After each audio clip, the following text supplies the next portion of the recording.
그룹과제는 6월 5일 날 그룹 발표를 하고 6월 10일 날 기말고사를 보거든요. 이때 이 그룹과제 그룹별로 발표한 요 내용을 최종 보고서로 기말고사 때 이 대표가 팀장, 그룹장이 저한테 제출해 줘야 됩니다. 그리고 시험이 기말고사가 끝날 때 개인별 상호평가서, 자기의 상호평가서죠. 그룹 활동을 하면서 있었던 상호평가서를 저한테 직접 제출해주고 나가야 됩니다. 그 이유는 밑에서 설명을 다시 하겠습니다. 자, 그룹과제의 상황 부여입니다. 여러분도 지금 화면에 보고 계시되 지난 정부인 문재인 정부 때 여러분들 기억하고 있는지 모르지만은 그 정부 인사명령을 두고서 그때 썼던 용어가 캠코더. 캠코더가 뭐죠? 캠코더가 뭐죠?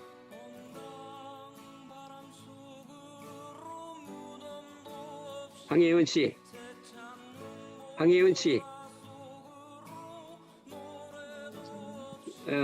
캠코더가 뭐요? 여러분들은 그걸 모르나? 여러분들이 그래요. 지금은 이제 카메라가 있는데 그 카메라가 그 방송에서 쓰는 카메라는 아주 크고 하잖아요. 근데 소니에서 그 개인용 휴대용 그 작은 카메라를 한때 팔았어요. 그게 캠코더라고 하는 거거든요. 그 캠코더가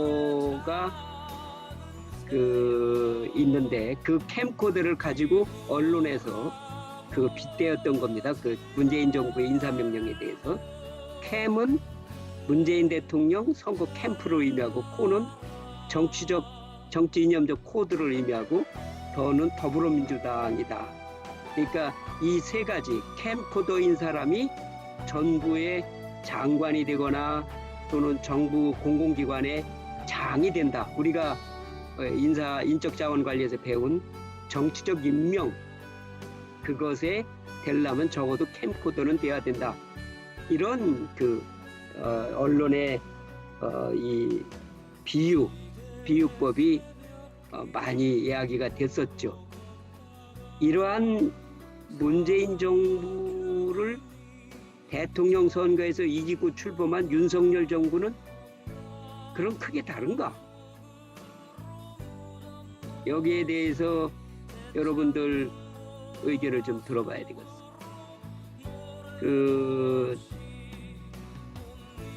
조채연 씨. 네.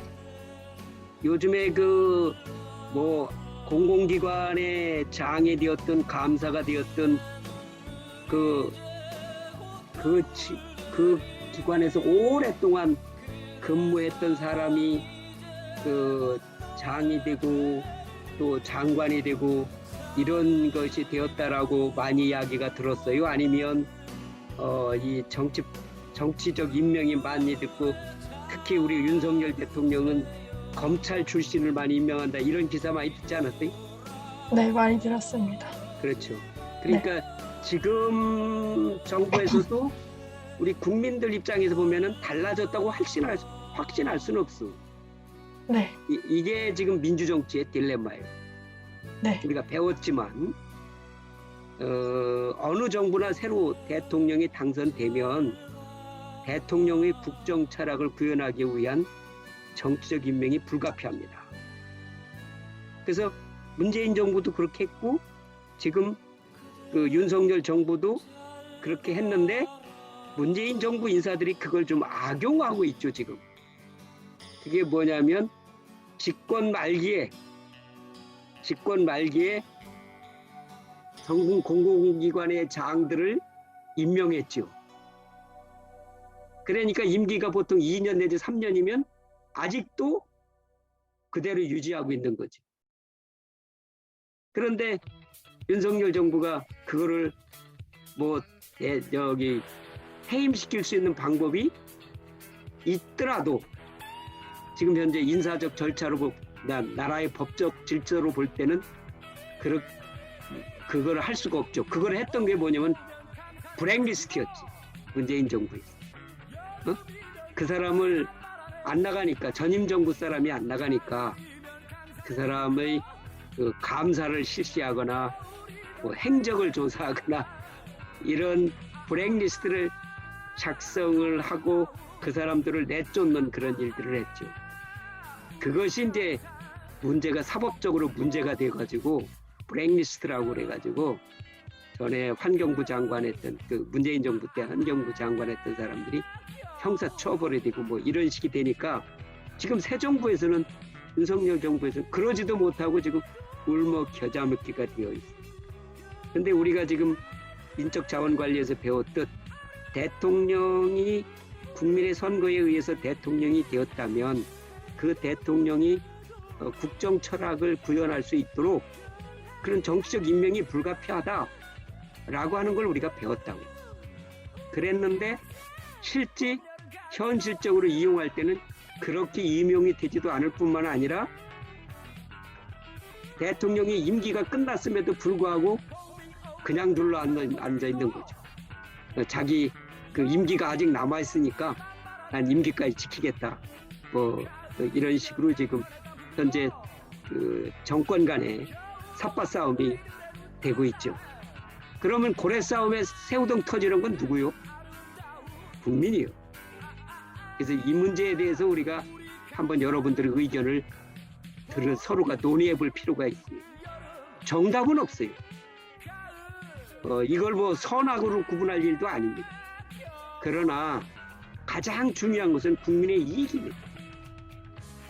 우리의 국가 공동체, 우리가 지금 인적자원 관리를 배우면서 인간이 살아가면서 홀로 살 수 없고 그래서 군집 생활을 했는데 군집 생활을 하려면 조직이 필요하고 조직에는 통치의 형태가 필요한데 이 통치의 형태가 인류가 그 오랜 역사 동안에 경험한 것이 민주주의가 그래도 차선책임된다.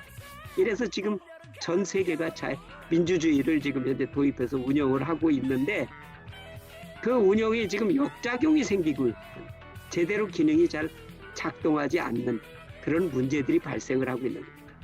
이걸 지금 현재 여러분들한테 그룹과제에서 지금 이제 우리가 논의를 여러분들께서 한번 허심탄회하게 이야기하고자 하는 것이 지금 현재 그룹과제입니다. 그래서 오히려 행정의 민주성을 위한 필요 조건이기도 합니다. 이런 정치적 임명은. 그럼에도 불구하고 대통령의 국정 철학은 법률적으로만 얘기하면 직업 공무원제를 기반으로 하도록 우리 헌법에도 규정하고 있어요.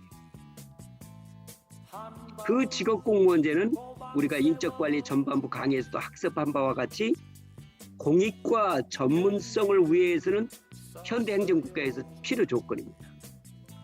특히 우리 자유시장 경제 체제에서 지금 생기고 있는 이 빈익빈 부익부 문제, 이거는 대단히 문제가 있습니다. 오늘도 보니까 국부의 한 그 10%의 사람들이 50% 이상을 갖고 있는, 그걸 우리가 이제 진위계수에 의해서 이야기도 하고 있는데, 우리가 아마 진위계수가 한 35%, 6%, 그래도 우리나라는 좋은 편입니다. 좋은 편인데 지금 이제 불황을 한번 겪고 나면 진위계수가 아주 악화돼요. 왜냐하면 진위계수라는 게 그 이제 그 상위 소득순위 상위에 있는 몇 프로 사람들이 국가의 공동체 부를 얼마나 소유하고 있냐, 이런 걸 나타내는 거 아니겠습니까? 그런데 그런데 불황을 끝내고 나면 어떤 현상이 생기냐면 빈익빈 부익부 현상이 더 심해집니다. 왜 그러겠어요? 응? 김진영 씨, 왜 불황이 끝나고 나면 그 빈부의 격차가 더 심해지겠어요? 어,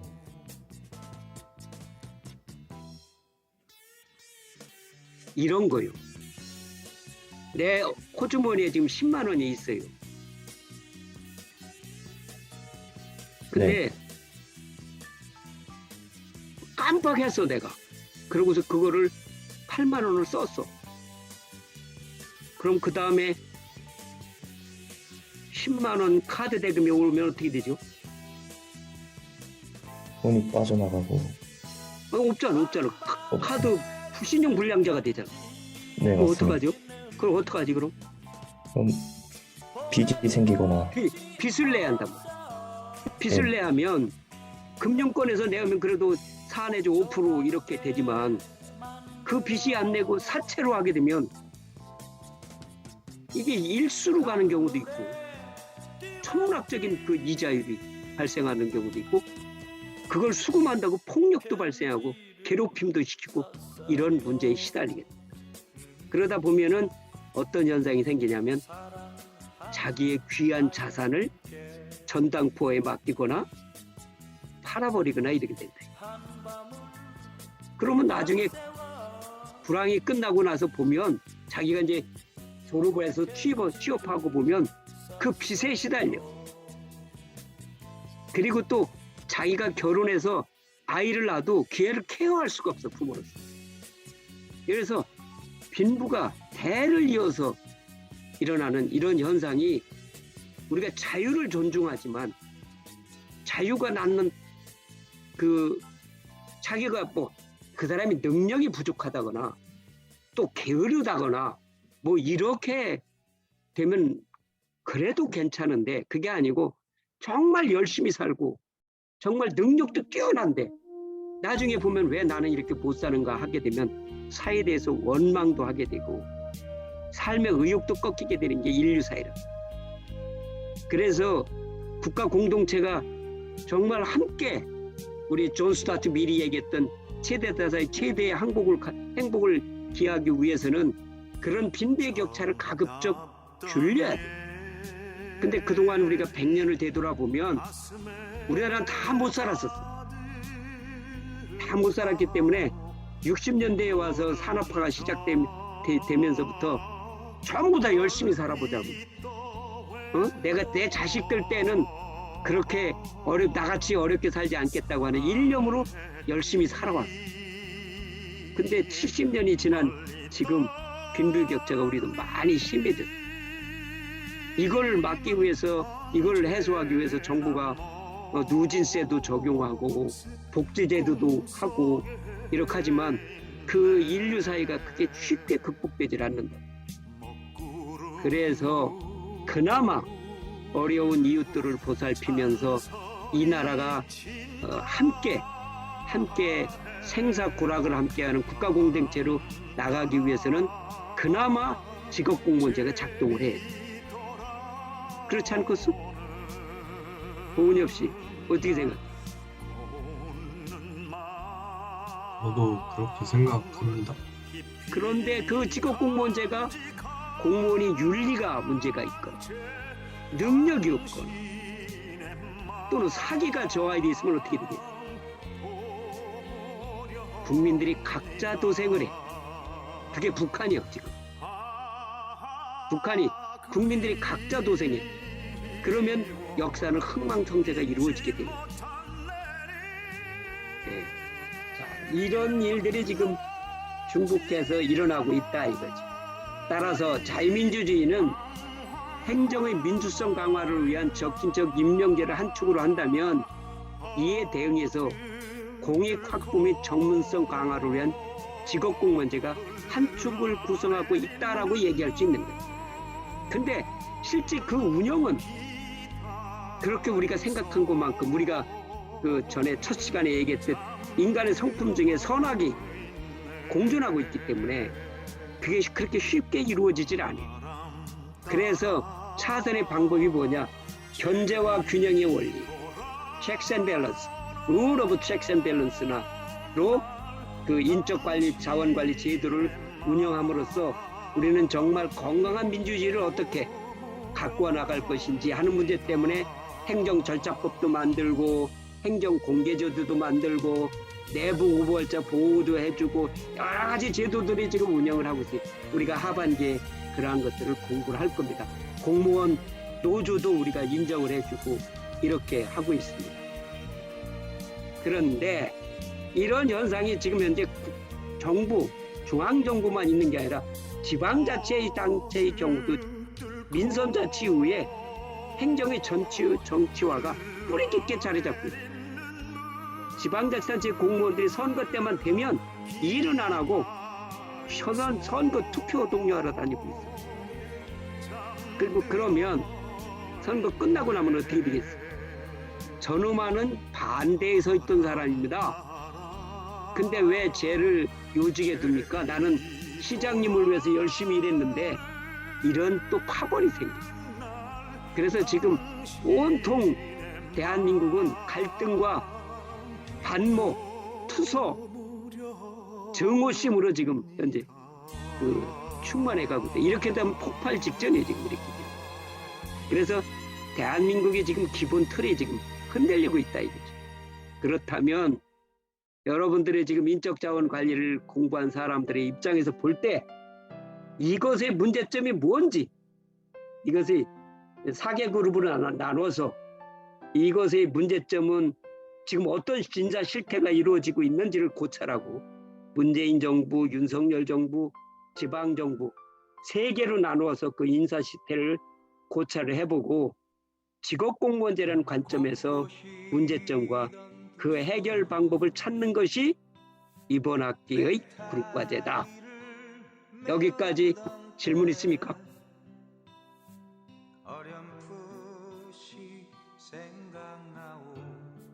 지은선 씨, 지은선 씨, 질문 없어? 네, 없습니다. 이해가 돼요? 네. 그거를 나 혼자의 생각만으로,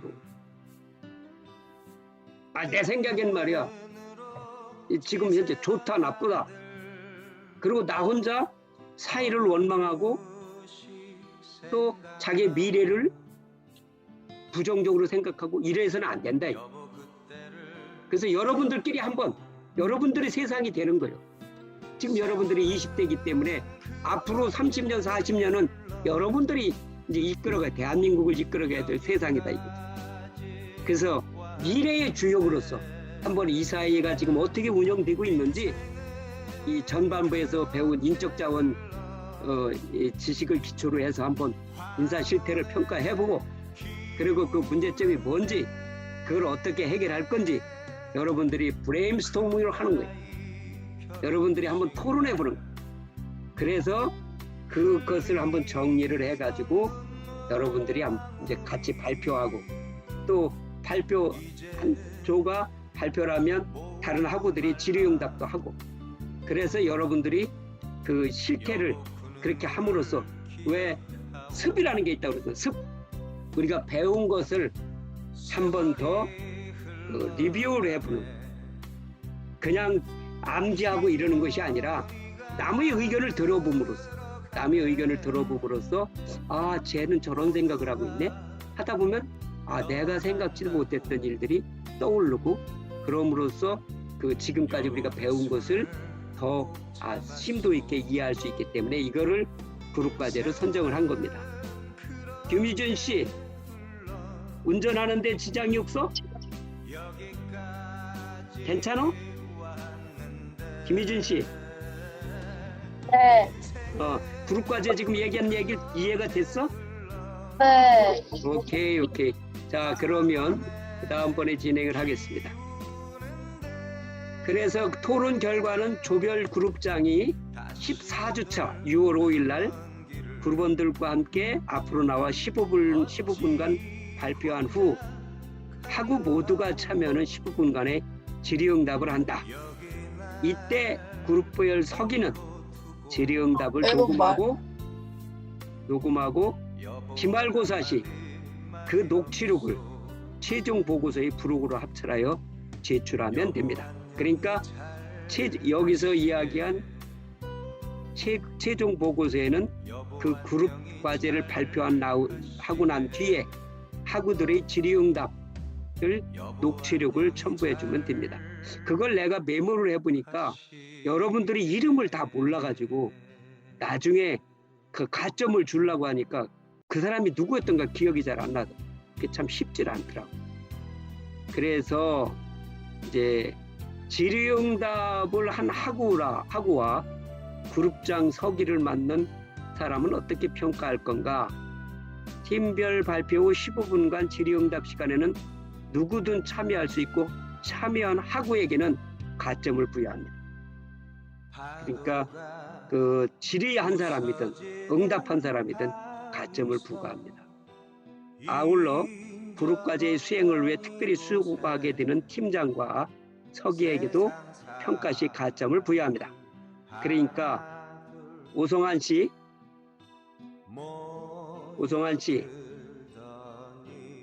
예, 교수님. 예, 지금 이제 그룹별로 그 그룹장과 이 팀장이 아니라 그룹장이지 그룹장. 예.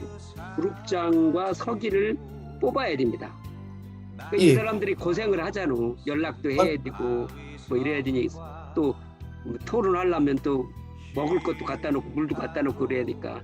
그래서 이 사람들한테 가점을 부여합니다. 예. 예. 자, 그러면 문제는 뭐냐면 그 그룹 내에서 열심히 일하지 안 한 사람이 있어. 그걸 내가 어떻게 알아? 그래서 이 그룹 토론이라는 것이 집단 시너지를 경험하기 위해 진행하는 수업 방식이지만 그룹 내 무임승차자가 있다면 불만도 생기고 갈등도 생기고 속상함도 생기고 반목도 생기고 증오심도 생겨. 그지? 이게 맞습니다. 마이너스 효과가 발생한다.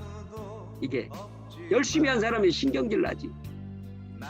우리는 이런 그룹 과제 수행 시 참여를 소홀히 하고 토론의 질도 성의가 없어서 그룹 기여도가 낮은 학우에게도 동급생이라는 이유로 동일한 그룹 평가 점수를 줄 것인가? 아니죠. 그렇죠? 따라서 맞습니다. 개인별 상호평가서는 그런 불합리성을 최소화하기 위한 방법입니다. 그룹 내에서 자기를 제외하고 동일 그룹 내 학우들에 대해서 참여도, 토론의 질, 그룹 기여도 등 세 가지 평가 요소를 나누어 상, 중, 하, 뭐 점수 매기는 게 아니라 참여도는 상이고 토론의 질은 중이고 기여도는 하다 이렇게 평가를 하면 그걸 내가 계량화해서 내가 비말 점수에 반영을 하도록 합니다. 그런 주관적 평가는 아래 소정의 양식. 그룹원은 내는 몇 조인데 몇 조에 누군데 그룹원 누구인데 참여도는 어땠고 토론의 질은 어땠고 기여도는 어땠고 이렇게 평가하는 겁니다. 상중하로. 그리고 교수한테 특별히 할 얘기가 있으면 비고란에 명시해 줌으로써 그 평가자인 교수가 이런 문제들에서 불공정하지 않게끔 이렇게 하는 것이 그룹 과제입니다. 이거 여기까지 질문할 사항 있으면 질문해 주시기 바랍니다.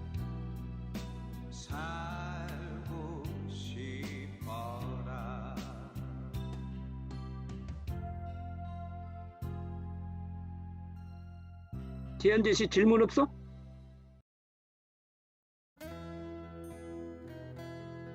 다 이해했어? 네, 이해했습니다. 예. 자, 그러면 그룹 과제에 대한 설명을 마치고 수업을 들어가도록 하겠습니다. 자, 이번 주는 지금 강의 교재 보이죠?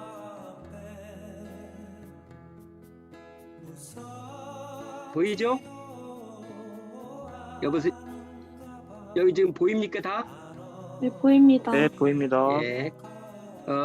이번 주는 이제 사기와 동기부여 및 보수라는 주제로 하게 됩니다.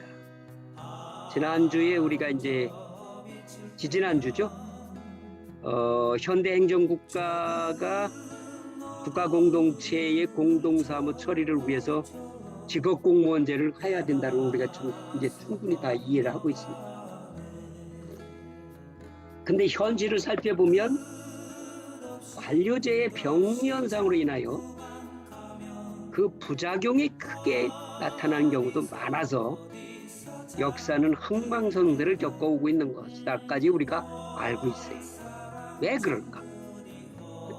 왜 역사는 흥망성쇠를 할까? 내가 전에도 강의 시간에 얘기했습니다만 떨어질 꽃이라면 왜 피는가? 신은 바본가? 절대자는 바보인가? 아니 이런 이 국가 공동사무처를 위해서 직업공무원제를 선택했다면 그러면 우리 거기에 구성원들의 권익과 생존과 번영을 잘 이끌어주는 그런 제도로 발전을 해야지 왜 이게 오히려 옥죄이고 사람을 더 어렵게 하고 힘들게 할까? 화두가 있죠. 이 화두가 공무원이 능력이 부족한 경우가 있고 공무원이 공직윤리가 사심에 치우쳐가지고 공익을 해치는 경우도 있을 거고 세 번째는 공무원의 사기가 저하는 경우도 있을 거다. 그 능력이 부족한 경우는 교육훈련이라는 또 경력관리라는 방식으로 능력 발전을 시키는 법에 대해서 우리가 6주차에 공부를 했고 공직윤리의 이런 부분에 대해서는 다음 주에 이 문제에 대해서 우리가 공부를 할 거고 이번 주는 공무원의 사기가 저하되는 경우가 대해서 논의를 하는 거다. 그러니 어떻게 하면 사기란 무엇이며 어떻게 하면 사기를 진작시키는 동기부여를 할 수 있으며 그 사기의 그 동기부여의 가장 중요한 게 뭡니까? 보수요, 보수. 보수를 적절히 주지 않으면 이 사람이 아무리 공직자가 윤리적으로 국가와 민족을 위해서 일하겠다는 소명감이 있다 하더라도 보수를 주지 않으면 일을 할 수가 없지요. 그래서 이번 시간에는 사기와 동기부여 그리고 보수라는 주제로 이제 오늘은 수업을 하게 되는 겁니다. 지난주는 능력의 부족함이 없이 평생 동안 자부심을 갖고 공직에 전념할 수 있도록 자기발전 욕구를 실현해주는 한편 개인의 욕구와 조직의 목표가 동시에 성취될 수 있게끔 경력개발 제도에 대해서도 살펴봤죠. 이는 조직 구성원들의 경로를 체계적으로 기획 조정해 나가는 인적관리 과정이라고 배웠습니다. 아울러 교육훈련을 통해서 직무 수행에 필요한 지식과 기술을 함양하게 하는 인사관리 자원, 인적 자원 관리 제도에서도 우리는 학습을 했습니다. 금주는 공무원이 사기를 갖고 공직에 전념할 수 있는 동기부여와 보상에 대해서 학습하고자 합니다. 자, 그러면 사기란 뭐냐? 사기라고 하는 것은 영어 영영사전을 살펴보니까 이렇게 돼 있어. Mental condition with respect to the confidence, geo, especially in the fact of hardship. 이렇게 돼 있어. 이게 이제 정신적 조건이죠. 뭐에 관한 정신적 조건? 자신감, 지열, 열정. 우리가 전투 대형에서도 열정이 차면은 그냥 튀어나가죠. 먼저 전선에서도 전투가 벌어질 때 열정이 차 있는 병사는 앞으로 튀어나가는 거예요. 저 나쁜 놈들 하고 튀어나가죠. 이 열정이 있어야 한다는 거예요. 컨피던트는 뭡니까? 전장까지도 못 가. 자신감이 없으면. 이길 수 있는 자신감이 있다는 생각이 있기 때문에 가는 거 아닙니까? 그런데 더 중요한 단어는 뭐냐? Especially in the fact of hardship. 그런 걸 수행을 하려다 보면 어려움이 있어. 이 어려움을 극복하고 갖게 되는 자신감, 열정, 이게 사기다. 어려운 거 뻔히 알아. 꽃가마만 타는 일? 그건 사기가 아니지.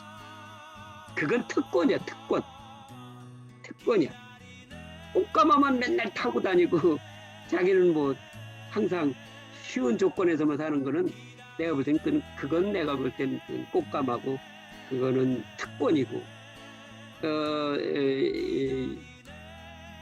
그러한 부분에 있어서는 여러분도 그 긍정을 하지는 않을 겁니다. 사회에 긍정적인 삶을 끼치지 않는 것. 그러다 보니까 어떻게 보면은 인류가 이렇게 태어나서 살아가는 모습을 보면 내가 돈 많은 집에서 태어났다고 해요. 내가 좋은 집안에서 태어났다고 해서 나는 당연히 성공한다? 이 오만 때문에 그 사람이 성공 못하는 경우 사람이 너무도 많아. 그러나 내가 어려운 과정에서 태어났지만 그래도 내가 이 역경을 딛고 내가 한번 나의 자아를 한번 실현해 보겠다고 하는 열정, 컨피던스, 이것이 있는 사람이 사회적으로 성공하는 거예요. 그래서 여러분들 이 사기라고 하는 것은 그 인생을 살아가면서 있어서도, 그리고 조직 생활함에 있어서도, 특히 공직, 직업 공무원제를 구성하고 있는 이 공무원들에게 있어서 대단히 중요한 거예요. 그래서 이런 사기에 대해서, 사기가 그러면 성과에 어떤 관계가 있는가 하고 미국의 대형 회사에서 한번 좀 오래된 데이터지만 70년, 74년에 조사를 해봤대요. 그랬더니 사기 점수에 따라서 성과가 올라가더라. 그래서 우리는 일반적으로 다 알고 있어요. 사기가 높으면 성과 등 생산성이 향상되고, 따라서 사기가 높은 집단은 높은 성과를 낸다는 것은 일반적으로 우리가 잘 알고 있습니다. 그런데 문제는 뭐냐? 그 사기를 높이려면 어떻게 하느냐는 문제입니다. 이게 동기부여하는 거죠. 이 행정학 발달 과정에서 보면 19세기 말에 풍미했던 과학적 관리법은 이런 게 얘기가 없었어. 돈만 주면 인간은 당연히 일한다라고 했어. 그러니까 머릿수가 중요해. 몇 명을 투입했는가.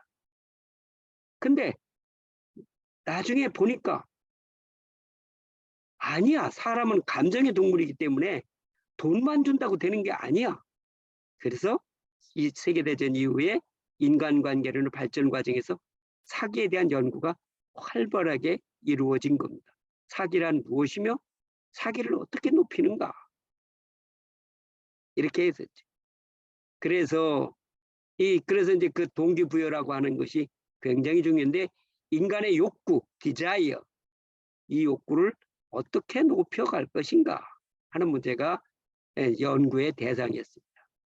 그러니까 동기부여란 공무원이 높은 사기를 갖고 정부의 목표 달성을 위하여 지속적으로 노력하고 유도하는 인적관리 과정이라고 할 수 있겠죠.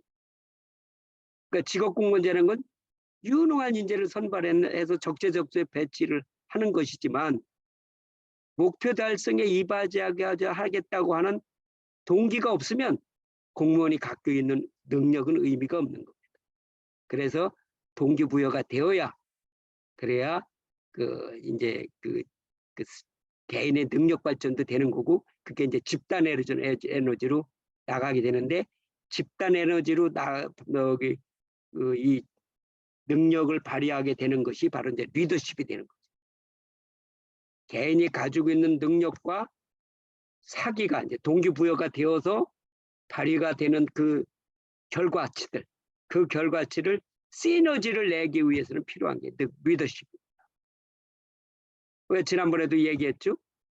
우리가 공동사무라고 하는 것을 A, B, C, D라고 해서 분업으로 나누는데, A, B, C, D 네 가지 중에서 하나는, 세 가지는 100이고 하나는 70이라고 해서 성과는 뭐로 나타나냐? 결코 100이 안 된다 이거죠. 세 가지의 일은 100을 성과를 냈고, 네 번째 D라고 하는 업무는 70% 성과를 냈으면 전체 성과는 70%밖에 안 됩니다. 따라서 이거를 적절히 잘 조정해서 80, A, B, C, D가 고르게 80이 되게끔 조정하고 코디네이션하고 협력을 이끌어내는 게 뭐냐? 리더십인 거예요. 지금 우리 오성환 씨가 학회장을 맡고 있는데, 학회장의 역할이 그 역할입니다. 무슨 일 잘하고 정말 이런 사람들을 모으고만 어울려 다니는 학회장이 아니라, 일을 잘 못하고 소극적이고 내성적인 사람도 잘 여기에 참여할 수 있어서 70밖에 발휘하지 못하던 걸 그 사람도 80으로 올리게끔 해서 조직 전체가 80의 성과를 내게 하는 것, 그게 리더십인 것. 그래서 동기부여는 직무 수행의 동기가 되고 활성화되는 과정을 표현하는 것이라면, 사기는 그 결과로 드러나는 만족감, 근무 의욕으로 사기와 동기부여는 좀 차이가 있습니다. 근데 그 동기부여는 내재적 동기 유발이 있어. 스스로 아까 여기 얘기했던 이 지열이라고 하는 게 스스로입니다. 스스로. 예. 스스로라는 것을 내재적 동기 유발을 하고, 조직이 돈을 준다든가 포창을 한다든가 그 다음에 칭찬을 한다든가 이렇게 조직에 의해서 부여가 되는 동기 유발은 우리는 외재적 동기 유발이다 하는 것이라고 할 수 있습니다. 이렇게 동기부여는, 그럼 이러한 동기부여는 어떻게 이루어지는가? 동기부여의 원인과 과정을 이해하는 것은 조직을 움직이게 하는 리더십 발휘하는 데서 매우 중요한, 사람들이 무엇을 바라느냐 이거죠. 내가 필요하다고 그래가지고 무조건 밥 사준다고 해서 되는 게 아니다 이거죠.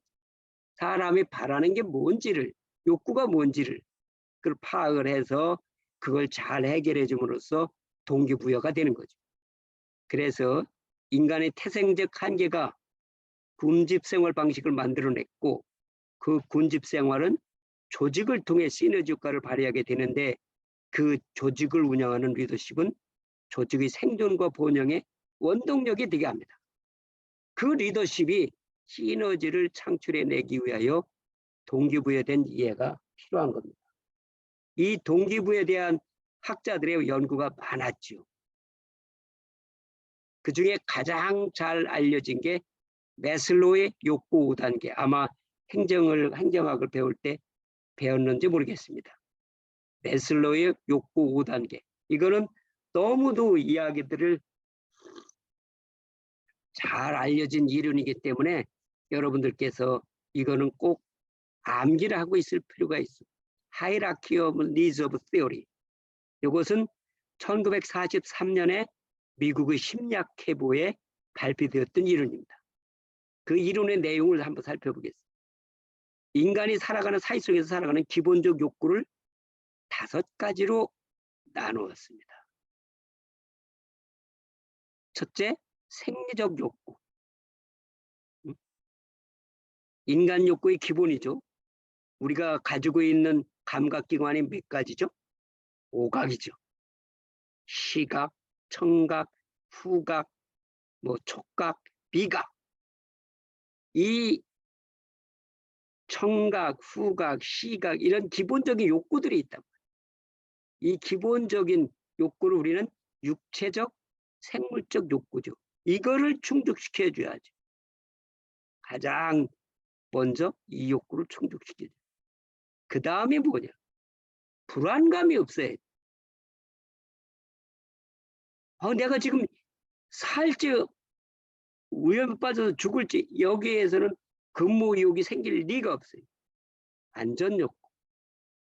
이렇게 돼서 이제 사람의 마음이 편안해지고 안심이 되면 뭐가 되겠냐면, 타인과의 관계가 이제, 쟤가 왜 나를 무시하지? 응? 쟤는 우리 학교 아이가 아닌데, 이런 사랑과 소속감, 이런 애정 욕구를 느낍니다. 이게 있어야 이제 시너지가 발생하는 겁니다. 이게 없으면 다른 사람과의 접촉이 없어요. 외톨이가 되는 거지. 이게 있어야 하는 거죠. 그래서 여기까지가 해결되면 인간은 욕심이 많은지라 그 중에서도 군계일학일 되고 싶어요. 내가 최고다. 내가 쟤보다 낫다. 비교 심리가 발생을 해요. 이게 존경 욕구요. 존경, 명예, 이런 인정, 확신 욕구죠. 이걸 초월해서 자기의 생각, 꿈, 이걸 위해서 흔들리지 않고 처음부터 끝까지 가는 사람들이 있어요. 예술가도 있고 문학가도 있고 정치가도 있고 우리가 그 장사를 하는 사람들도 그런 철학이 있어. 이걸 자아실현 욕구라고 하는 겁니다. 인간이 성공하는 사람은 이러한 자아실현 욕구가 큰 사람들입니다. 누가 뭐라고 이야기해도, 누가 환경이 아무리 어려울지라도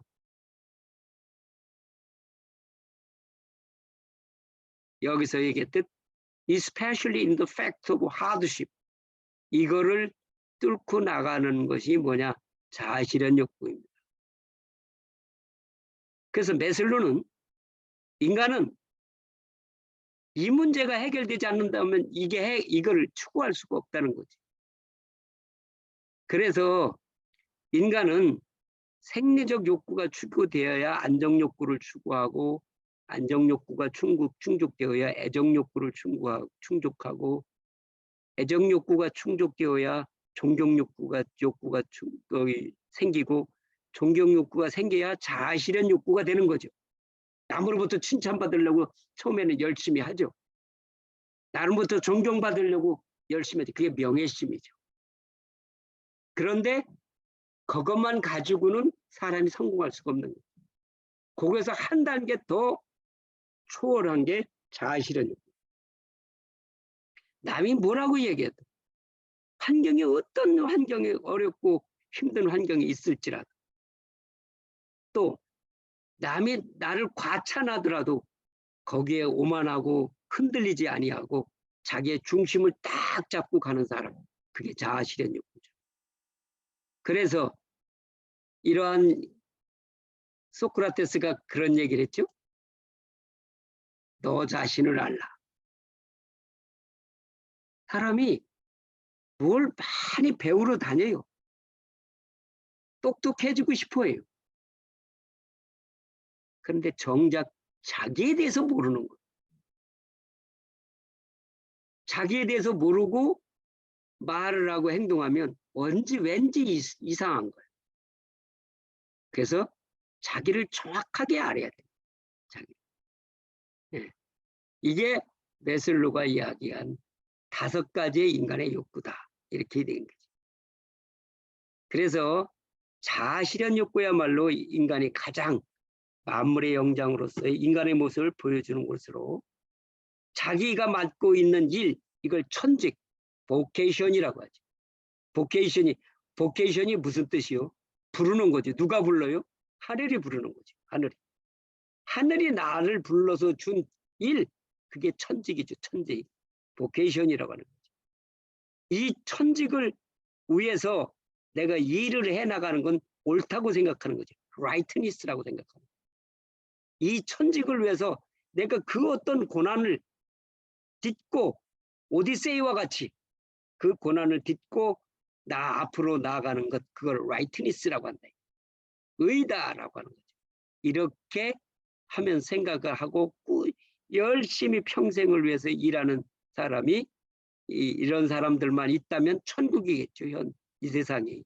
이러면 지금까지 우리가 문제로 제기했던 뭐 직업 공무원제가 되었던 뭐가 되었던 아무 문제가 없어. 근데 인간이 그런 사람만 있는 게 아니거든. 그러다 보니까 여기에서 애증이 발생하고 갈등과 반목이 발생하고 이러는 거죠. 그래서 이제 이 메슬로의 욕구가, 이 욕구 5단계설이 인간의 욕구를 잘 정리를 했다고 하지만, 과연 인간은 이 순서대로만 되는가? 여기에 대한 학문적 비판들이 있죠. 여기에 대해서만 이것이 5가지로만 꼭 구분이 되는가? 이런 문제를 제기한 사람이 애들러예요.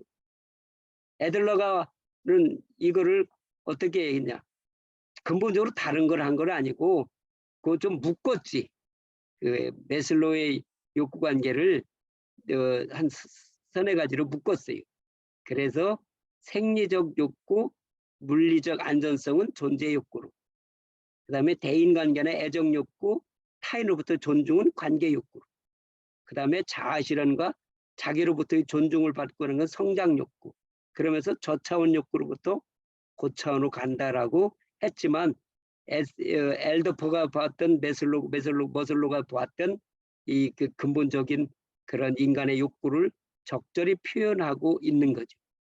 이거는 기본적이고 인간의 욕구를 어떻게 예? 그 동기부여를 하기 위해서 그 욕구가 어떻게 되는가 하는 연구는 여러 가지 많아요. 학문적으로.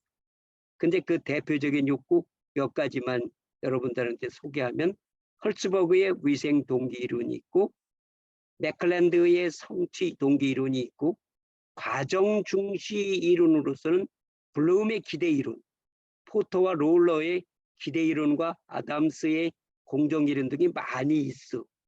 근데 내가 볼 때는 다른 거는 기억을 못하더라도 매슬로의 이 5단계 욕구는 여러분들께서 꼭 암기를 하고 있을 필요가 있어요. 그러면 사회를 이해할 때 아주 훌륭하다라고 생각을 합니다. 자, 여기까지 질문 있습니까?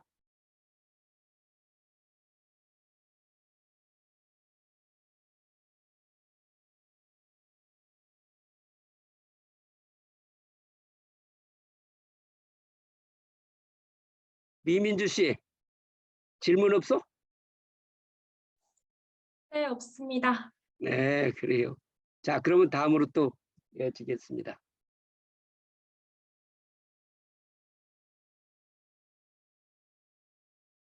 그 위에 소개한 동기부여 이론에서 살펴본 바와 같이 조직의 목적과 개인의 욕구가 일치할 때 사기가 높아져 높은 생산성과 질 좋은 행정 서비스를 할 수 있을 것이죠. 근데 이거는 외부 환경이 그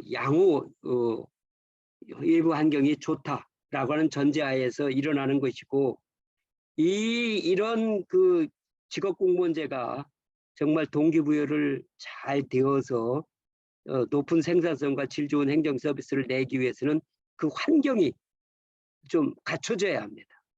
첫째로 공무원 자신이 신분 보장과 정적 중립에 숨지 말고 자아실현의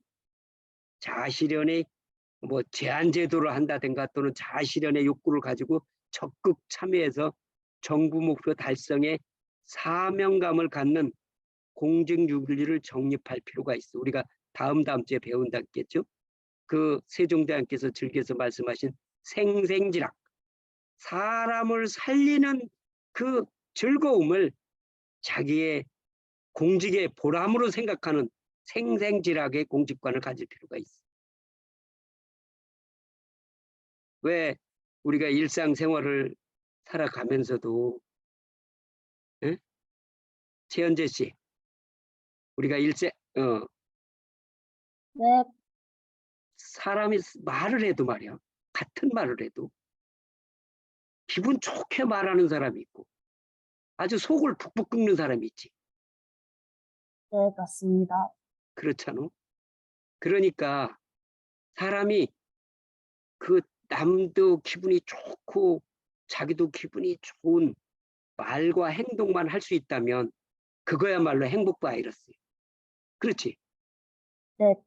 그 사람이 있는 곳에는 웃음꽃이 피고 그 사람이 있는 곳에 사람이 모이고 한다고. 근데 얼굴이 진상이고 말을 해도 가시같이 얘기하고 이러면 두 번 만날 거 한 번 만나지고 이루어지지 않소? 네. 그렇죠? 그러니까 공직자는 생생지락, 어려운 사람을 돕고 정말 그 힘들어하는 사람한테 우리 속담에도 있잖아. 백지장도 맞들면 가볍다. 그게 무슨 뜻이요? 최현재 씨.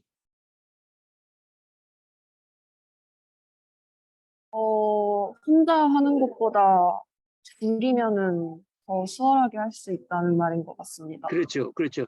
백지장이라는 게 하얀 종이라는 뜻이요. 글씨가 안 써져 있는 그런 하얀 종이도 둘이가 들면 가볍다. 하물며 무거운 거는 같이 들면 훨씬 낫지. 그렇지 않겠어?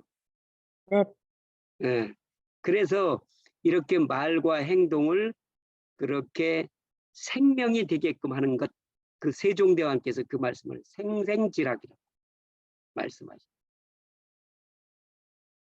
그 다음 두 번째, 요새 이제 MZ 세대, 여러분들 세대를 위해서는 워라밸 근무 시간을 잘 지켜줘야 돼.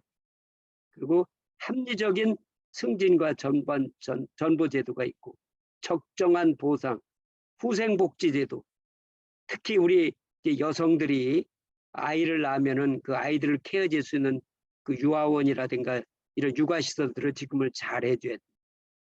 내가 광화문에서 근무를 할 때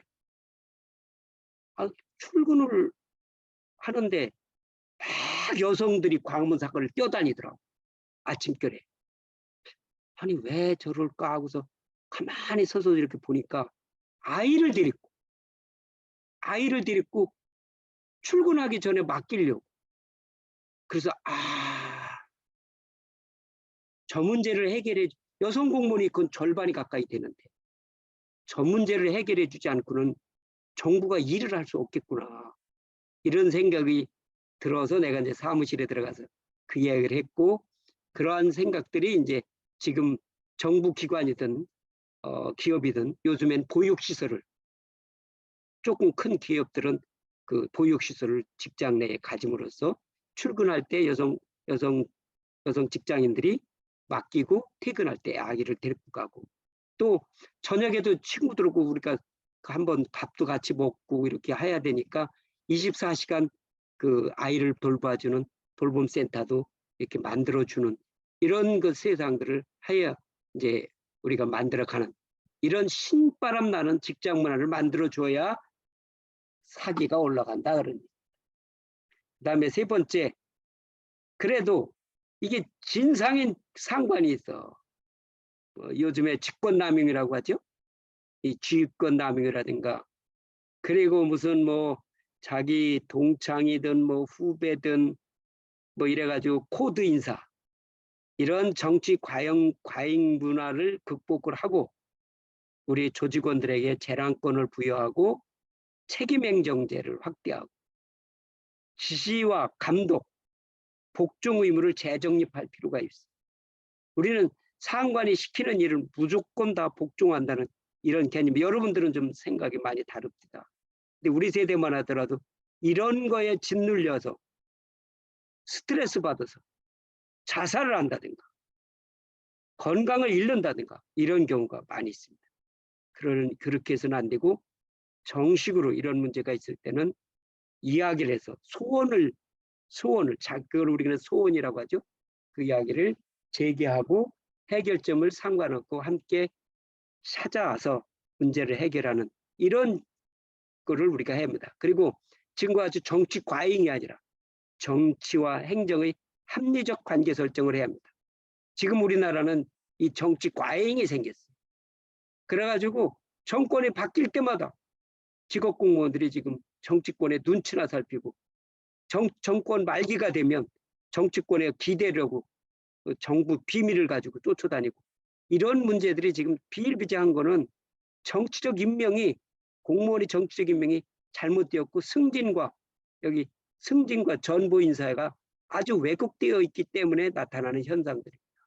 그래서 이 정치와 행정의 합리적 관계 설정이 필요합니다. 그리고 조직원들이 갖게 되는 이 고충, 우리 특히 이 MZ 세대는 자녀가 한둘 속에서 가정에서 컸기 때문에 부모님들로부터 그렇게 그 존중을 받으면서 살아서 조직 속에서 느껴지게 되는 그 억압감, 이것으로부터 굉장히 약해요. 자라면서 형제들이 많아가지고 얻어 터지고 깨지고 큰 아이들은 이런 거에 대해서 잘 견뎌내는데, 그 한둘 가정에서 자란 이 MZ 세대들은 그런 게 약하다고. 그래서 이러한 고충을 심사를 해주고 그걸 들어주고 그걸 같이 해결해주고, 그 다음 청탁하고 이해 충돌, 이 문제가 그동안에 로비스트, 지금 이재명 대표 문제가 그게 청탁에 의해서 법을 어긴 건 아닙니다. 법을 어기지는 않았지만 청탁과 그 사적 이익을 이렇게 챙기는 이런 일들이 충돌하는 그런 문제가 지금 부각된 거 있는 겁니다. 이런 사회가 되어서는 안 되거든. 누구든 법 앞에 평등하도록 정부의 시스템을 운영해줘야 국민들은 편안하게 자기 삶에 충실하면서 정부의 도움을 청할 수 있는 거죠. 아니 자기 행정공무원한테 잘 보인 사람한테 더 주고 행정공무원한테 밉보인 사람은 안 주고 이렇게 되면 국민들이 전부 다 행정공무원들한테 과잉 충성하기 위해 쫓아다닐 거 아닙니까? 그게 뭐냐? 북한입니다. 북한은 당 간부한테 마음속으로 충성하는 건 아니에요. 과잉 충성하는 바람에 개인의 자유와 삶이 없는 억압받는 그런 세상이 되는 겁니다. 이런 세상을 만들어서는 안 된다. 그래서 자유민주주의를 추구하는 대한민국은 이 청탁과 이해 충돌을 해서는 안 됩니다. 공익을 우선해야 한다. 공익. 그 다음에 그렇다고 해가지고 그게 근본적으로 해결이 되냐? 그건 아니. 공직 내부 고발을 있는 거를 고발했다고, 고자질했다고 이렇게 그거를 왕따 놓고 이래서는 안 된다.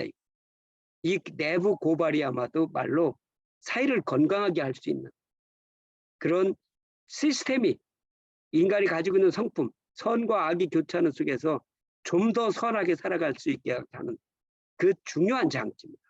이거를 미국에서는 대단히 중시하고 있어요. 내가 그 미국에서 공부를 할 때 가족들과 워싱턴에 가서 거기에 이제 친구가 거기에 공부를 하러 와 있었기 때문에 친구 집에 들어가려고 주차를 딱 하는데 주차장이 없어. 주차장이 그런데 딱 한 자리가 있더라고. 근데 그 주차 공간이 아주 좁아. 근데 다른 주차장이 없어. 그래서 거기다 겨우 이렇게 하다가 살짝 부딪혀서 백미를.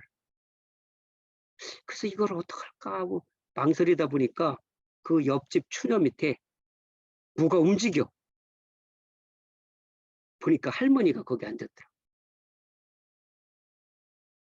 그러니까 내가 그냥 갔으면 그 사람이 고발했을 거야. 미국의 민주주의는 그렇게 유지되고.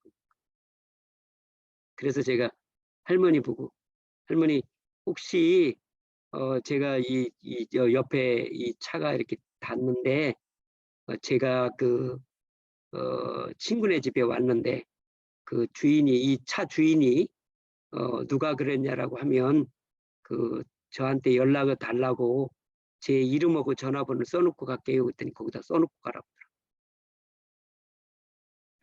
그게 우리는 고자질했다 이렇게 하는데 그렇게 하지 말고 진짜 민주주의를 건강하게 유지하는 거다. 그 다음에 성과 중심 행정에 대해서는 지난번에 그 설명을 했습니다. 이러한 행정문화의 대혁신, 자유민주 사회의 새로운 행정문화를 구축할 필요가 있습니다. 그러니까 이 마슬로의 5단계 욕구가 이 충족되어서 정부의 생산성과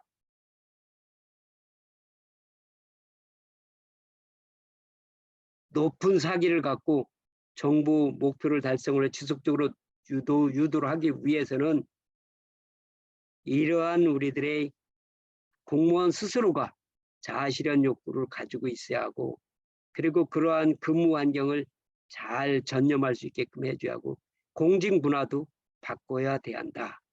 이렇게 그 이야기를 하는 겁니다. 이래서 이런 세 가지의 전제 조건을 토대로 해서 매슬로의 기본 욕구 충족을 위한 사기 전략은 자아실현 욕구 여기 생리적 욕구를 보서는 좋은 직무 환경, 보수의 합리화, 급식 보조, 주거 지원 등을 할 필요가 있다. 안전 욕구를 위해서는 의료보험, 연금, 안전한 환경 조성, 고용 안정 이런 것들이 지금 보장되고 있는 겁니다. 애정 욕구를 위해서는 공식적, 비공식적 활동에 참여, 의사소통, 요즘에 공무원들 과별로 또는 국별로 등산도 가고 같이 모임도 갖고 이런 것들을 의사소통을 할 수 있는 계기를 마련해야 한다 그런 얘기입니다. 그리고 존경 욕구, 정기적으로 긍정적으로 피드백해주고 명예로운 직책을 부여주고 누가 일을 열심히 해서 잘했으면 칭찬도 해주고 그거를 그 모든 조직원들이 알 수 있도록 홍보물에 사진도 게재해주고 소개도 해주고 진급도 시켜주고 포상도 시켜주고 신뢰도 회복시키고 이 신뢰 회복도 굉장히 중요해요. 제가 금산군수를 할 때 일요일 날 초인종을 띵동 땡동 띵동 땡동 하더라고. 오래간만에 좀 쉬려고 하는데 띵동 땡동 띵동 땡동 하더라고. 가서 보니까 부녀회장이 오셨어. 들어오시라고. 들어오셔서 쭉 이야기하는데 보니까 지난 20년간 있었던 원망과 진정투서에 대해서 얘기하더라고요. 그 이야기가 뭐냐면 그 당시 공화당인가 봐요. 고당 공화당 금산 지부의 여성부장이 행사를 자기를 무시했다고 행사장에서. 그래가지고 해코지해가지고 자기가 좌천됐대.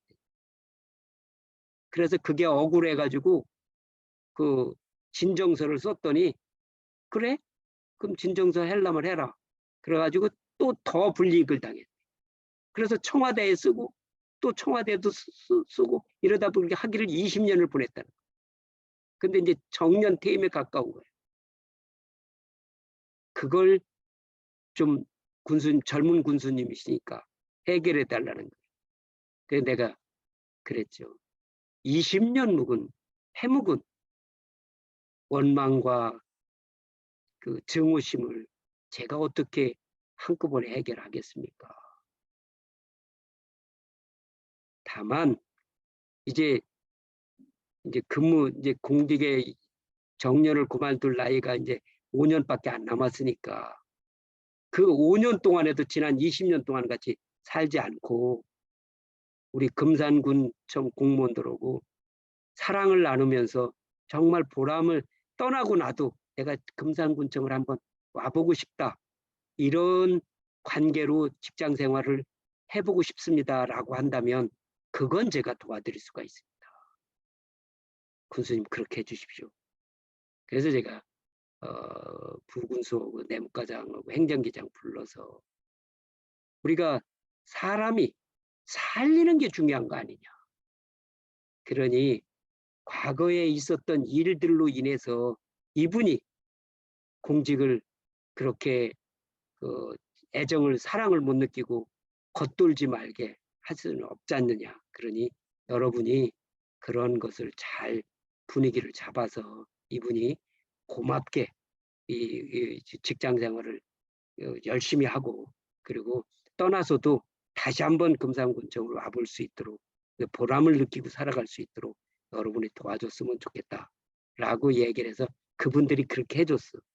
그랬더니 한 10년 뒤에 내가 그 당진에서 국회의원 출마하니까 쫓아와서 선거운동을 하더라고. 아니 금산분이 어떻게 당진에 와서 선거운동하냐고 그랬더니 자기 이종 동생이 그 당진에 산대. 그런 일이 있었습니다. 그래서 이런 그 신뢰 회복, 사람의 신뢰 회복 시키는 것도 굉장히 중요한 요인 중에 하나라고 생각을 합니다. 그다음에 자아 실현 욕구, 그 임무를 부과할 때는 도전적인 직무를 할당을 해주고 핵심적인 업무 활동에 대해서는 재량권을 부여하고 창의성을 존중해주고 이러한 것들이 자아 실현 욕구를 충족하는 겁니다. 그러니까 여러분들께서 나중에 사회에 나가서 조직을 관리할 때는 이걸 염두에 두고 우리 조직원들을 관리하게 되면 사기가 진작 동기부여가 돼서 사기가 진다고 높은 성과를 낼 수 있을 겁니다. 자, 여기까지가 이제 우리가 이제 사기가 무엇이며 동기부여를 어떻게 하는가 하는 문제에 대해서 지금 살펴보았어요. 여기까지 질문 있습니까?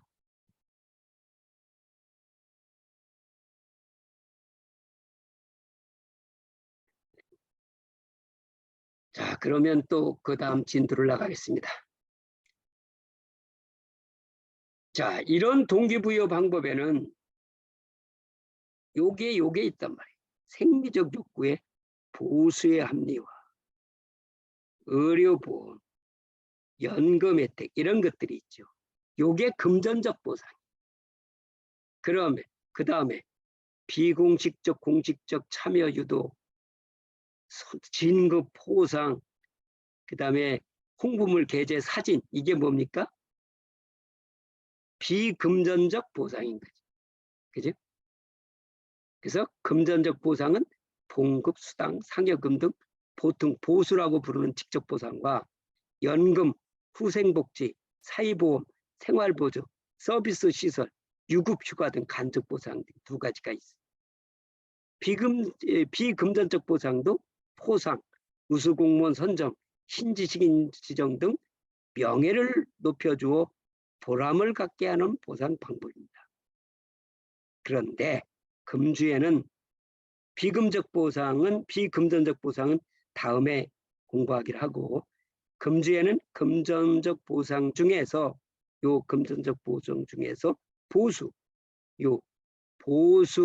보상을 중심으로 학습을 하고, 이런 보상의 제도가 변화하고 있어요. 전에는 연조가 연공제였어요. 근데 요즘에 와서는 성과급으로 바뀌고 있어요. 그래서 보상제도의 변화와 성과 관리라는 주제는 다음 주에 우리가 강의할 계획이 있습니다. 자, 그러면 보상이란 무엇인가 하는 문제. 그러니까 우리가 영어로 얘기하면 compensation이죠. compensation은 조직이 개인에게 주는 금전적, 비금전적 가치로서 다른 일반적 관리 대상과는 특성이 달라요. 왜? 조직원의 생계와, 아까 여기 이렇게 됐죠? 생리적 욕구라고 그랬죠? 생계와 밀접한 관련 있는 사기 관리의 핵심 요소이고, 핵심 요소. 이걸 안 주면 먹고 살 수가 없는 거예요. 다른 건 할 수가 없는 거죠. 그래서 정부의 재정 사정이 아무리 어렵더라도 항상 일정하게 지급을 해줘야 그 가족이 살죠. 그리고 그거를 수표로 써주면 안 돼요. 어음이나 수표로 써줘. 현금으로 꼭 줘야 돼. 그리고 이렇게 해야 향후 공무원을 확보하고 인재를 유지하는 데 결정적 요소가 되는 그런 것이 보수입니다. 보수의 기준은 첫째는 생활보장의 원칙과 노동대가의 원칙의 균형을 이루어야 돼.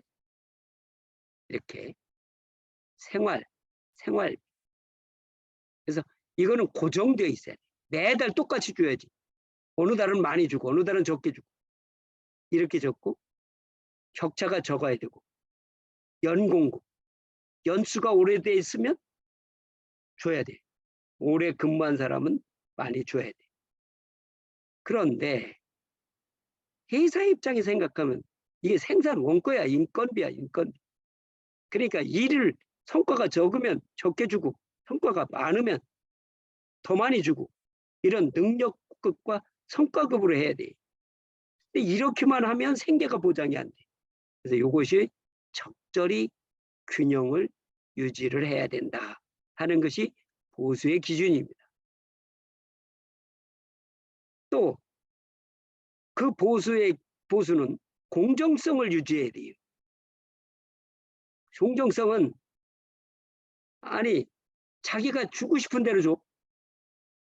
그래서 보상액을 결정하기까지 어떤 절차, 예를 들면 근무 평정, 무슨 상담, 이런 것들을 절차의 공정성을 기출 뿐만 아니라, 두 번째는 분배의 공정성을 가져야 돼.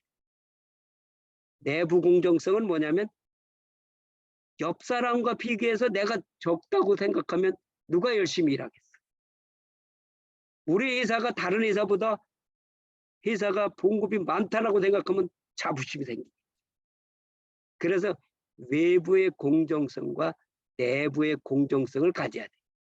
보수의 기준은 생활보장의 원칙과 노동대가의 원칙이 균형을 이루어야 될 뿐만 아니라 공정성을 유지해야 돼. 공정성은 절차의 공정성과 분배의 공정성을 유지해야 된다. 그래야 이 보수가 사기를 진작할 수 있고 사기가 정부의 성과를 낼 수 있다 그러니. 네. 높은 사기를 갖고 정부 목표 달성을 지속적으로 할 수 있다 그러니.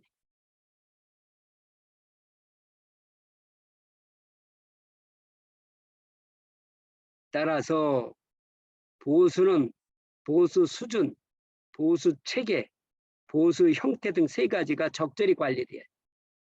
보수 수준은 뭐냐? 민간 기업과의 상대적 비교를 말하죠. 그다음에 보수 체계는 그 속에서 일반 행정직, 직종별로 있잖아요. 일반 행정직, 경찰직, 소방직, 검찰직 뭐 이랬지 않습니까? 그 직종과 남녀 간 차이가 커서는 안 돼. 학력, 나이 등에서 따른 보수 체계를 어떻게 크게 차이를 둘 것인지 말 것인지.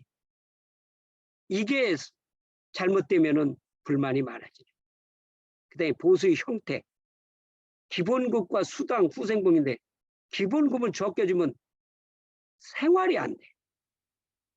따라서 기본급과 이 수당 등 후생복리비가 적정한 균형을 유지하고 지급 시기도 월급으로 줄지 주급으로 줄지 연급으로 줄지 이러한 것들을 그 생계를 유지하기 위한 기준에 따라서 보수 형태도 잘 맞춰줘야 사기가 진작되어서 정부의 성과를 높일 수 있다.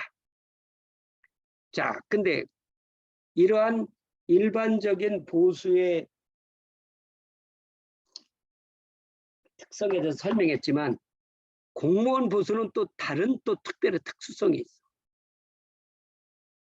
첫째는 한 4가지가 있는데요. 직무 이외의 환경 요소가 강하게 작용합니다. 그래서 순환보직을 한다고 그랬잖아요. 한 계급에서 2자리 이상 옮겨서 한 자리 올라가고 이렇게. 그렇게 했을 때 동일 계급의 동일 보수를 지급해야 되는, 그렇게 하다 보니까 근무 평정이 형식화됩니다. 그렇게 하지만 직무에 이런 직무에 관계없이 연수가 오래되면 표준 생계비를 줘야 돼요. 왜? 그 사람은 라이프 사이클이 있거든요. 아이를 낳아서 키우고 학교를 보내고 아이를 결혼시키고 하는 이런 것들이 있거든요. 이런 것들을 잘 보장해 줘야 되는 것은 그 공무원 그 사기업도 마찬가지인데 직무 이외의 환경 요소가 더 강하게, 사기업은 성과에 의해서, 매출에 의해서, 성과에 의해서 그 보수가 결정되는 경우가 많아요. 거의 그렇게 되죠. 그 다음 셋째, 보수 결정 방식이 법률 통제와 정부의 예산 상황의 영향을 많이 받기 때문에 정치적 사회적 합의가 요구됩니다. 공무원 보수를 한번 올리려면 정치적 합의가 이루어지고 사회적 합의가 이루어져요. 이걸 무시하고 공무원 보수를 막 올려주면 다음 선거에 문제가 있어요. 정치적 합의가 있어요. 셋째, 시장 가치를 상정한 시장 공무원이 그 일하는 그 시장 가치를 얼마를 벌 거냐 하는, 그게 산정하기가 어려워요. 그래서 공무원의 보수는 전년 대비 물가 상승률을 이용해서 점증률을 채택하다 보니까 약간 불황일 때도 상승하는 경우가 있어. 그래서 그게 이제 국민적 비난이 있는데, 또 막 화랑 경제가 가도 사기업들만큼 그렇게 그 보수를 막 올려줄 수가 없어. 왜? 그게 다 정부의 비용으로 발생하기 때문에. 이런 특성이 있습니다. 그 다음에 넷째, 비금정적 보상도 중요한데 우리나라 보수는 공무원 신분과 지위를 상징해요. 얼마 받아? 구급공무원? 아 그래, 최저임금도 막 받아? 청소부인 나도 최저임금도 받는데 그런 공무원들은 자존심 상해. 그렇기 때문에 적어도 공직자로서의 지위와 품위를 유지해 줄 수 있는 보수는 줘야 되는 특성이 있다. 그런 거죠. 자, 이제 지금까지 우리가 공부한 보수의 형태를 정리하면 역량급, 실적급, 직무급, 연공급, 생활급이 있어. 생활급은 우리가 표준생계비가 있으니까 우리가 쉽게 이해할 수 있는데, 연공급은 1년 차냐, 2년 차냐, 3년 차냐 연수가 올라가면 보수를 올려줘야 돼. 왜? 그 사람 라이프 사이클이 있으니까. 직무급은 그 직무가 중요한 직무냐, 또 직무가 어려운 직무냐, 어려운 직무 맡은 사람은 더 줘야 되겠지. 핵심적인 직무를 맡은 사람은 더 줘야 돼. 실적급. 직무가 아무리 어렵고 핵심적이라 하더라도 실적이 안 나오면 줄 수가 없는 거지. 실적을 내야지. 실적을 내야지. 근데 직업공무원제는 평생 동안 보람있게 정부에 일하는 거예요. 그렇다면 지금 실적도 중요하지만 그 사람이 역량도 중요한 거예요. 그 사람이 지금은 올해 실적은 낮았지만 역량이 있는 사람은 역량급을 주어야지. 그렇지 않으면 공직을 사퇴하고 사ገብ으로 가버려요. 이렇듯 보수 결정의 보수의 형태는 이렇게 5가지로 생활급, 연공급, 직무급, 실적급, 역량급으로 나눌 수 있습니다. 자, 여기서 전통적 연공제가 우리나라가 일본과 똑같이 우리는 연공제를 선호해 왔어요. 그러니까 오래된 사람한테는 더 보수를 줬죠. 기업도 마찬가지고 정부도 마찬가지죠. 근데 이게 요즘에 변화하고 있어요. 전통적 연공제가 변화하고 있어요. 우리가 산업화 초기에는 선진국들은 능력과 업적에 따라서 보수 차이를 크게 두고 있습니다. 그래서 지금 현재 외국계 기업을 우리 젊은이들이 취업을 많이 하려고 하는데, 이런 측면에서 선진국 기업들이 능력과 업적에 따라서 보수를 많이 주기 때문에 우리 그 외국계 기업들을 많이 들어가려고 하는 거지. 대신 외국계 기업들은 승진이나 조직의 성과, 보람 이런 것들은 적죠. 그런데 한국은 산업화 초기에 능력과 업적이 모두 비수했어. 국민 모두 못 살았어. 19세기 말에서부터 1960년대까지 모두 못 살았어. 초근목 피하고 어렵게 살았다. 비슷했기 때문에 나이가 업적에 나이 많으신 분들한테, 근무 많은 사람, 짬밥이 많은 사람한테 그 돈을 더 줘야 돼. 군대 가면 무조건 짬밥 쓰니.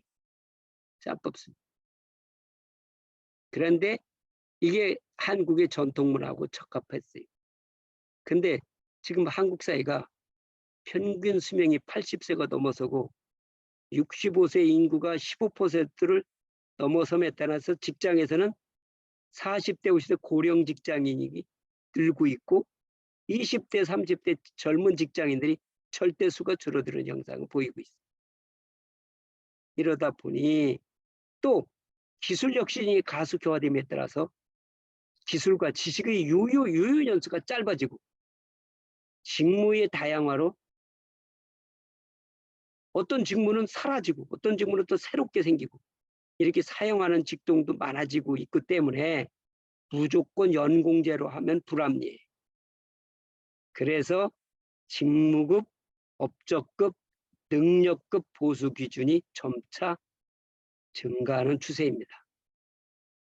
네.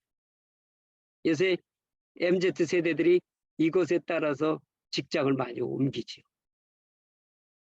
또 노동조합은 연공서열제 무조건 오래된 사람을 많이 주라고 노동조합들은 요구를 하고 있죠.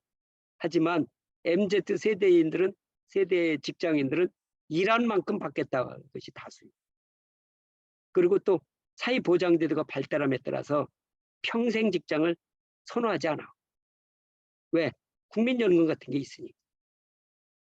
따라서 한국이나 일본의 전통적 연공제는 근본적인 변화가 되고 있고 그 타협점 중에 하나가 임금 피크제입니다. 우리 젊은 세대들한테 직장에 자리가 없어. 그래서 임금 피크제. 나이가 직장에서 평생 기여를 했죠, 그 사람들이. 그런데 그 사람들의 임금을 조금 깎아서 우리 젊은 세대들에게 일자리를 늘려주자는 게 임금 피크제예요. 그걸 도입하고 있는데 우리나라 취업 현장을 살펴보면 젊은 직장인들이 요새 사회복지직이 굉장히 많이 늘어나고 있어. 그러다 보니까 다수가 여기에 취업을 하고 있어. 근데 사회복지직은 정부의 재정에 의해서 운영되는 거기 때문에 보수의 인상 속도가 개인이 갖고 있는 라이프 사이클을 따라갈 수가 없어. 그 아이를 낳아서 키워야 되는데 그 아이를 낳아서 키울 만큼 보수가 많이 올라가질 않아. 그렇게 하면 잘못하면 빈곤이 대를 이을 가능성이 큽니다. 따라서 내 의견으로는 고령 직장인을 조기 퇴직시켜서 노노케어, 사회복지직을 일하게끔 하고 그렇게 복직장을 보장을 해주고 젊은 세대들에게 양질 일자를 늘려주는 사회적 합의가 있을 필요가 있다. 이런 것을 했던 것이 네덜란드의 이 사회적 합의가 있었고 선진국 사례가 있습니다. 앞으로 이런 문제에 대해서 우리가 근본적으로 검토해 볼 필요가 있지 않을까 생각이 듭니다. 자, 그렇다면 이게 이제 이론이고 한국의 공무원 보수는 어떻게 되어 있는가? 우리 공무원 보수가 이제 이 앞에 내설로 생본 요구했습니다만 공무원 보수는 공무원 보수 규정이라는 게 있어. 보수 규정에 봉급과 셀러리와 그 밖의 각종 수당을 합산한 금액을 말한다. 우리 일반 직장인들은 근로기준법에 있어. 근로기준법에 임금이란 사용자가 근로의 대가로 근로자에게 임금, 봉급 그 밖에 어떤 명칭으로든 지급하는 일체의 금품을 말한다라고 규정하고 있어. 그러다 보니 우리가 헷갈려. 임금, 봉급, 급여, 보상 이게 어떻게 차이가 있는지 헷갈려. 영어도 wage, salary, pay, compensation 이런 것들이 있어. 그래서 요거를 인적자원 관리를 여러분들이 배우고 있으니까 이걸 꼭 암기해 둘 필요가 있어. 임금, wage. wage는 노동법상의 임금이라는 거예요. 맞아. 그것이요. 사용자가 노동의 대가로서 봉급, 급여, 보너스 등을 구입하는 걸 임금이라고 해요. 그럼 사무직에게 주는 건 뭐래요? 셀러리라고 해요. 봉급. 응? 봉급. 그리고 이런 것을 다 포괄해서 페이라고 해요. 페이, 급여. 그 복리후생부도 포함된 걸 페이라고 해요. 그보다 더 포괄적인 게 보상이에요. 컴펜세이션. 이건 비금전적 서비스도 포함해요. 그래서 이 생산직에 있는 것을 웨이지라고 하고 사무직에 있는 걸 셀러리라고 하는 이 차이고 그보다 폭넓은 규정이 페이 그다음에 그보다도 비급여까지 포함하는 컴펜세이션이 있는 겁니다. 요 용어의 차이를 이해해 두시기 바랍니다. 자, 보수는 직업공무원제의 우수 인력의 확보 및 유지, 동기부여의 수단이고 부패 방지라고 하는 세 가지 관점에서 매우 중요한 요소입니다. 그 보수관리 기준은 공직에 전념할 수 있는 최소한의 생계비를 보장해 줘야죠. 두 번째는 우수 인력의 확보 유지를 위한 민간 부분과의 형평성 유지를 해요. 터무니없이 공직의 보수가 낮아지면 공직에 취임을 해요. 우수 인재가 오질 않는데. 그 다음에 공직 내부에서는 직무의 곤란성과 책임 정도에 따라서 직급별, 계급별 차별 지급이 돼야 되고 그래야 열심히 하면 나도 승진할 수 있다. 또 그리고 요직에서 밤늦게까지 근무하는 사람은 더 우대를 해줘야 그 사람들이 열심히 하지. 네 번째는 조직 목표 달성도에 따라서 성과 차등 지급을 해야 돼. 공무원이 연수에 따라서 호봉 지급도 이것도 연공제도 감안해 줘야 돼. 근데 1에서 5번까지 중에서 다른 것들은 다 그렇게 이루어지고 있어. 근데 4번 조직의 목표 달성도에 따라서 성과별 차등 지금이 우리나라의 지금 조직 문화를 지금 바꾸고 있어. 그래서 다음 주에 강의가 그런 강의라는 겁니다.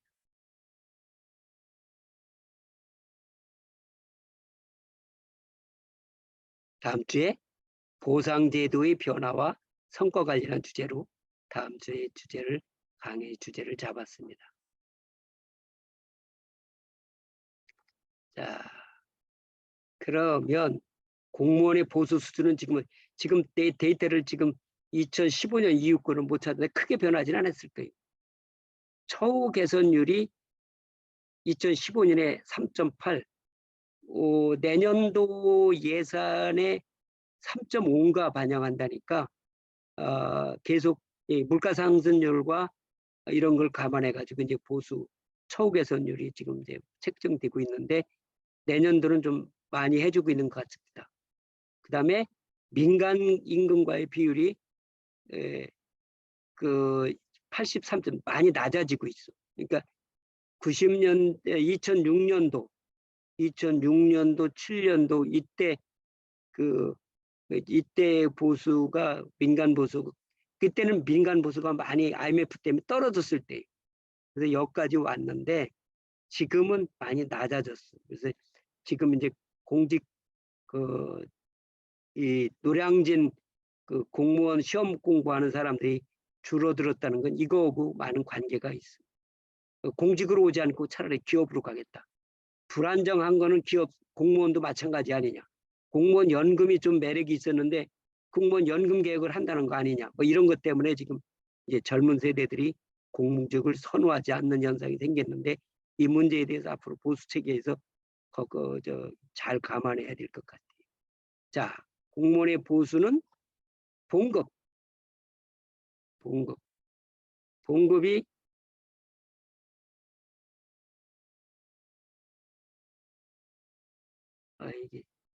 이 봉급의 이 보수표가 일반 행정직, 공안직, 연구직, 지도직, 일반 우정직, 경찰, 소방, 초중구교원, 국립대학교, 군인, 헌법연구원 11가지의 보수표가 있습니다.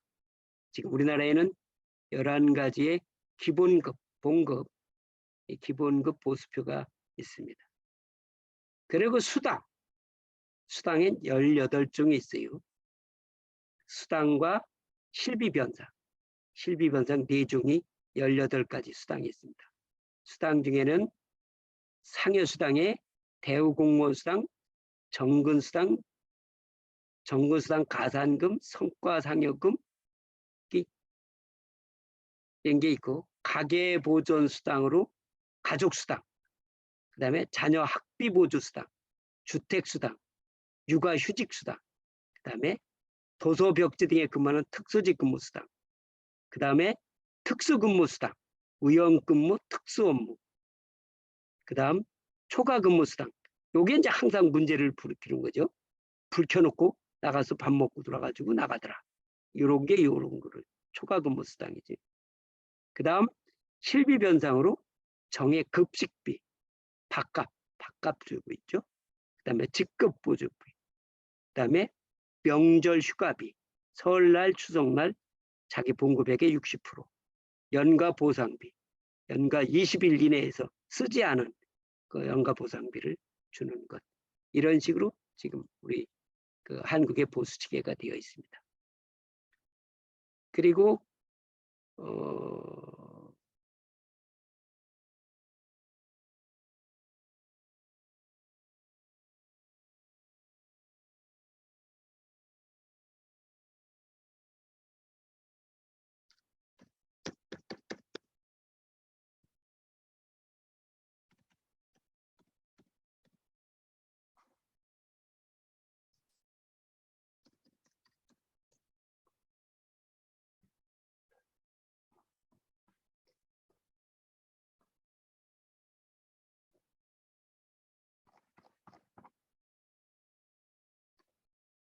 여기서 내려와서 그렇구나.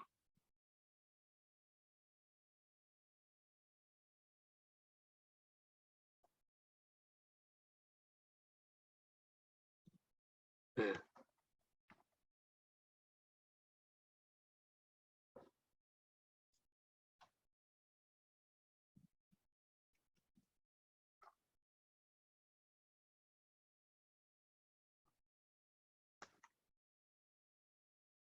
이게 헷갈려 버렸네.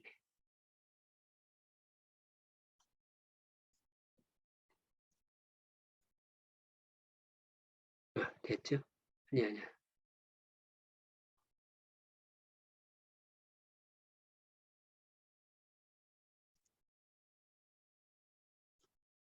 됐네.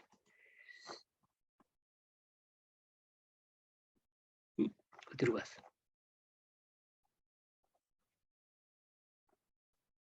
어.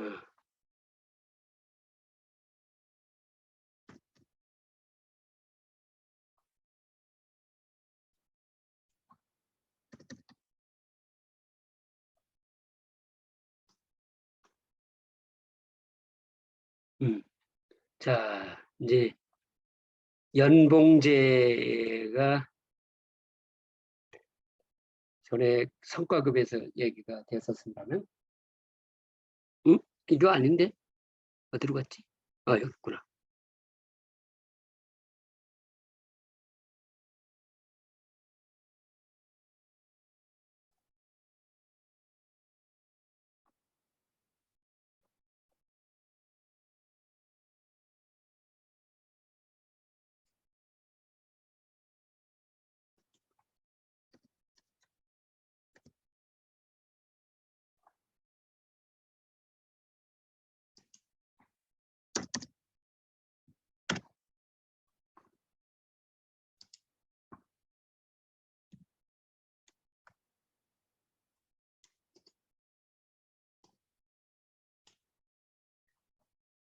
네, 됐습니다.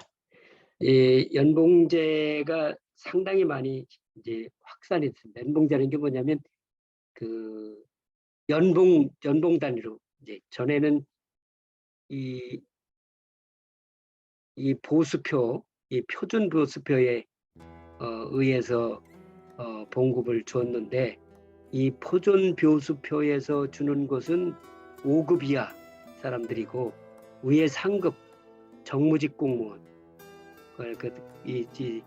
1급에서 위에 사람들은 지금 성과급으로 바뀌었어요. 그래서 그게 연봉제예요. 그래서 고정급으로 주는 거는 정치적 임명이 되는 정무직 공무원, 그거는 이제 직위별로 고정급여를 주죠. 그다음에 직무 성과급을 주는 거예요. 우리 고위공무원단 배웠잖아요. 고위공무원단과 연구직 공무원, 지도직 공무원은 이게 제외하고 고위공무원단에 속하는 공무원들은 경력, 직무급, 성과 등에 따라서 연봉제를 지금 실시하고 있습니다. 그다음 성과급적 연봉제가 여기에 같이 부합돼 있어요.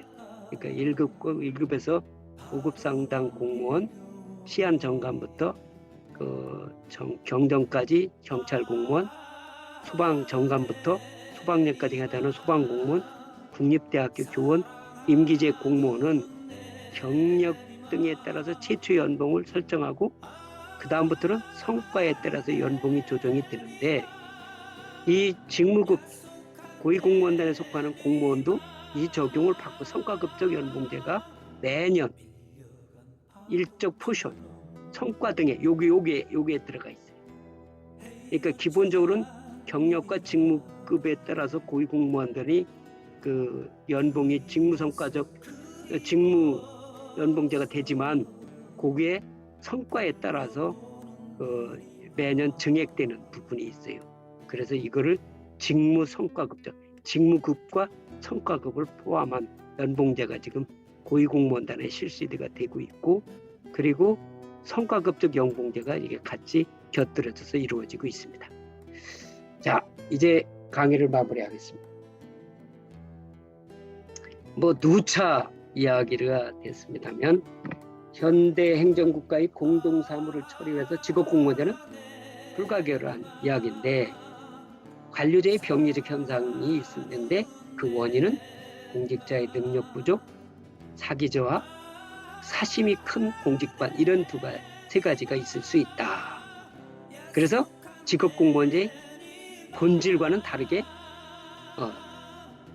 부작용도 있고 병리현상도 있고 역사가 성망성쇠하기도 하고 뭐 이렇다. 그래서 공무원의 능력을 향상하는 건 지난주 배웠고 사기에 대해서는 금주에 배웠고 다음 주는 이 윤리관에 대해서 공부를 할 것이다. 다음 주는 이제 그 성과 관리에 대해서 할 거고요. 그래서 마슬로의 기본 욕구 5단계는 생리적 욕구, 안정 욕구, 소속 욕구, 존경 욕구, 자신을 순차적으로 변하기 때문에 이에 상응하는 사기관리 전략에 대해서 우리가 학습을 했어요. 직업공무원제가 높은 생산성과 질 좋은 행정서비스를 창출하기 위해서는 우선은 이런 동기부여를 위한 전제 조건이 있어야 한다. 올바른 공직관, 신나는 근무 환경, 상호 존중의 자유민주적 행정문화 혁신이 있어야 된다. 이 신나는 근무 환경, 생리적 욕구인 보수와 안전 욕구인 연금이 합리적이 되어야 한다는 점에서 이 연금은 별도로 또 우리가 학습을 하게 됩니다. 자, 여기까지가 오늘 강의를 마칩니다. 여러분 질문 있습니까?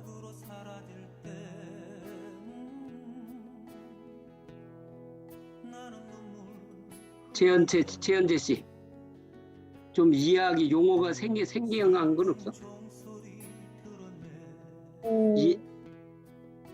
없습니다. 이해가 돼? 네. 감은 잡혀? 오케이. 네. 김예지 씨, 네. 그 용어가 생소하거나 이렇게 이해가 안 되는 부분은 없어? 그치? 예? 맞습니다. 됐어? 이해가 됐어? 네. 오케이. 자, 그러면 여러분 또 한 주 다음 주에 또 만나겠습니다. 이제 그 여러분들 그룹별로 모임을 갖고 그룹장과 서기를 뽑고 그룹 활동에 들어가시기 바랍니다. 오성환 씨, 오성환, 예. 그 명단을 나한테 보내줘요. 예. 오케이. 카톡으로 보내주든 뭐로 보내줘요. 예, 보내드리겠습니다. 예. 자, 한 주 수고하십시오. 들어가세요. 감사합니다. 감사합니다. 고맙습니다. 감사합니다. 감사합니다.